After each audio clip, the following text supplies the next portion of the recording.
The night it began, the puppet moved on its own. Evan Carter swore he saw it, not a big motion, just a small, deliberate tilt of its wooden head toward him. The street lamp outside flickered, and the puppet's painted smile stretched in the dying light.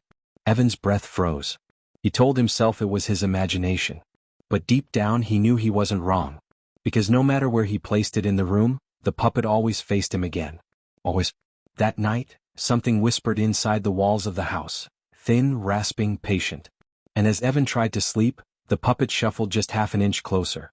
2 days earlier, Evan had found the puppet in a dust-covered antique store outside Willow Creek. The owner, an older woman with a trembling voice, refused to explain where it came from. All she said was, "Some toys aren't made for children, or adults." The puppet was carved from dark, cracked wood, with tiny brass joints and glass eyes too lifelike for comfort. A tag around its neck read only one word: Master. Evan bought it anyway. He collected odd things: masks, old coins, abandoned trinkets. But this puppet felt different. He felt drawn to it like something inside him recognized it. He was wrong to take it home. The town knew what it was. The woman knew what it was. He was the only one who didn't. The first strange thing happened that same evening. Evan placed the puppet on a shelf in his living room and went to wash his hands. When he returned, the puppet sat perfectly upright on the couch, staring straight ahead as if waiting for him. He froze. He hadn't moved it. He was certain. He gently placed the puppet back on the shelf. He watched it for a full minute. It didn't move. But when he left the room and returned, it faced the opposite direction. His chest tightened. He laughed nervously, trying to convince himself it was gravity, vibration, anything. But puppets don't climb down from shelves. And puppets don't sit on couches. The next day, Evan's neighbor, Mrs. Dalton, saw the puppet through the window and knocked on his door immediately. "Where did you get that thing?" she demanded. "In an antique shop," Evan answered. "Why?" "It doesn't belong here," she whispered. Puppets, real puppets, were never made to be toys. They were tools. For calling things. And for controlling things. She warned him that Willow Creek had a story, one that parents used to frighten their children. The puppet master of Red Hollow. A man said to have controlled not just puppets but people. And the puppet he used was never destroyed. Mrs. Dalton begged Evan to get rid of it. He didn't. The control began subtly. First, Evan started losing time. A minute gone here, 10 minutes gone there. He found himself standing in rooms without remembering why he went in. The puppet always seemed closer each time, always in sight, always watching. Then his hand twitched. Just once. Like a string tugging from above. He stared at his fingers as they curled inward, stiff and unnatural, as if something were testing how much control it could take. He shook it off and forced his hand open again. But he felt it. A pull. A command. A presence. Something was learning how to move him.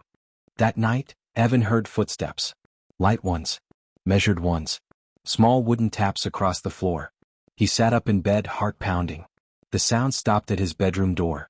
He saw a shadow beneath the crack, tiny feet, unmoving. He didn't move either. His breath stayed shallow. The door slowly creaked open. No one stood there. Nothing moved. But the puppet sat on the floor at the end of his bed, head tilted, smile wide, eyes gleaming like painted glass filled with someone else's thoughts. Evan tried to throw it out the next morning. He dropped the puppet into the trash bin behind his house and slammed the lid shut. He even tied it with rope. When he returned inside, he found the puppet sitting on his kitchen table, legs dangling, hands folded neatly in its lap. The trash bin was still closed. Evan didn't scream. He couldn't. His throat felt locked as if invisible strings pulled at his voice. The puppet leaned slightly to the side as if amused. Now the dreams started, if they were dreams at all. Realistic visions of people tied to wooden crosses, their mouths stitched shut, their bodies twitching like marionettes. A tall, shadowy figure behind them tugged at invisible strings. He spoke in a language Evan didn't know but somehow understood. The message was simple. Obey. Evan woke drenched in sweat, gasping for breath. He felt something on his chest.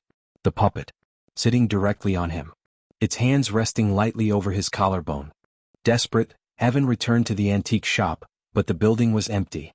Not closed. Empty. Shelves gone. Walls bare. Dust undisturbed as if no one had been inside for years. No woman. No furniture. No records. No sign the shop had existed at all. He ran outside, heart pounding. A man sweeping the sidewalk stared at him in confusion. "That place," he said, "hasn't been open since 1984. Evan stood frozen. He had bought the puppet 2 days ago. Then his phone buzzed. It was a notification from his smart home system. The master has updated your schedule. His blood ran cold. When he returned home, every mirror in the house was turned toward the front door. Every clock was stuck on 3:13 a.m.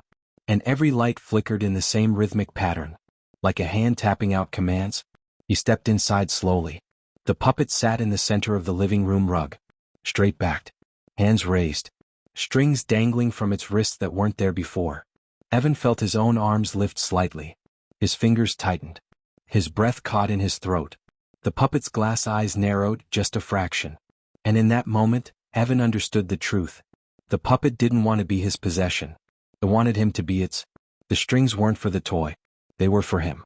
By morning, Evan no longer felt like the only person being watched. Neighbors began to whisper about small things moving in their houses. A porch swing creaked though no wind blew.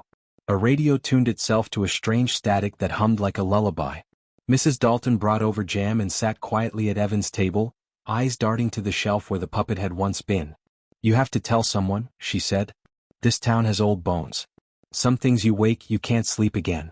Evan tried to speak, but the puppet's pull tugged at his chest like a thread.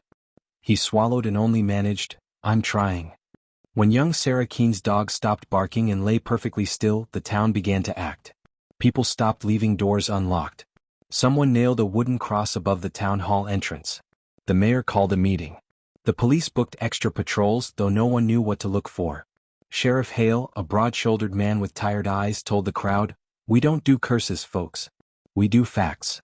But when he returned home that night, he found every portrait in his house facing the wall. He pulled them down and set them on the floor. Each frame had small wooden splinters stuck to the back, like tiny fingers had pressed into them. Evan's work changed. He arrived at the deli to find his schedule rearranged on his phone. Orders changed. Phone numbers deleted. He tried to call Mark, his best friend, but the call dropped. Mark later texted, "You okay? You sound off on the line." Evan's thumb hovered over the keyboard, but his fingers tightened like puppet strings being tested. For a moment he could not type. The world felt thick and soft at the edges, as if he were half inside and half outside his body. He went home and watched the puppet sleep on the rug, thinking of the old woman's eyes. They had looked like someone who has seen the ocean and knows the depth of its cold. One night, a boy vanished from the county fair. Tommy Reed had been under the Ferris wheel with his mother. She turned away for 1 second to get cotton candy. When she looked back, Tommy was gone. The searchers found on the ground a scrap of the puppet's painted hand, a thin shaving of wood like a fingernail. People said the puppet master had come back. Others said a trickster had stolen the child. Sheriff Hale followed tracks under the fair lights that led into the woods and stopped at the place where the ground seemed darker. He felt the pull as if the earth itself tugged at his boots. He did not go further. Evan's dreams grew louder. He dreamed of a theater with empty seats and a stage full of puppets. A tall man in a dark coat stood in the wings, moving them with strings invisible in the air. In the dream, the tall man whispered, "You must show them how to listen." Evan woke and found scratch marks on his palm, fresh and raw. The marks matched the joints of the puppet's fingers. He tried to hide them with long sleeves, with jokes, with silence. But secrets in a small town are like spilled milk. They spread and stain. Mrs. Dalton gathered a few of the older women and they formed a small circle at the church basement. They brought salt, old prayers, and a chipped iron key someone swore came from Red Hollow. They told stories of the puppet master, a man named Augustine Crow who 100 years ago carved puppets from people's regrets. He had been run out of town, but the last puppet he made was never found. The women said the puppet binds to an owner and then asks for more, not toys but lives. Evan sat in the back corner and listened, the puppets tugging at his limbs like a patient cat. When they finished the prayer, the basement lights flicked and the old bell by the church gate rang once though no hand touched it. Evan tried to smash the puppet. In the garage he swung a hammer and hit the wooden head. The sound was dull like a drum underwater. The puppet's head did not crack. When he hurled it into the creek behind his house, the puppet floated like a boat and then washed back to the bank, perfect as before.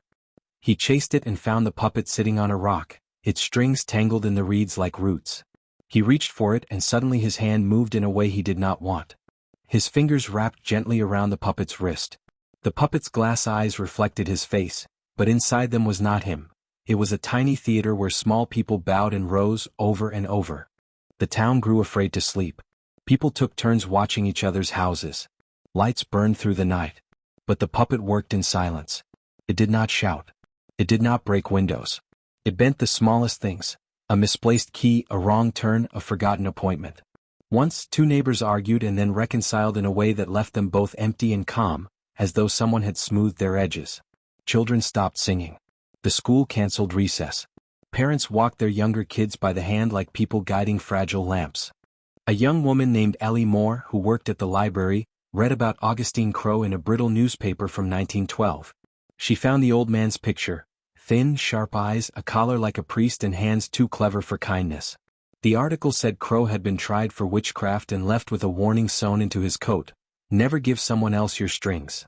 Ellie believed the puppet might be linked to Crow, to a craft that used wood, sorrow, and will.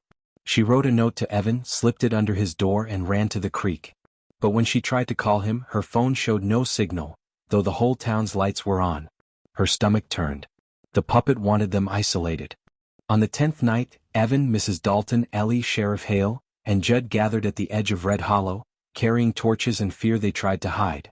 Evan held the puppet in his hands. His wood felt warm, too warm. They reached a moss-covered stone well in a small clearing. Tiny wooden crosses circled it like silent watchers.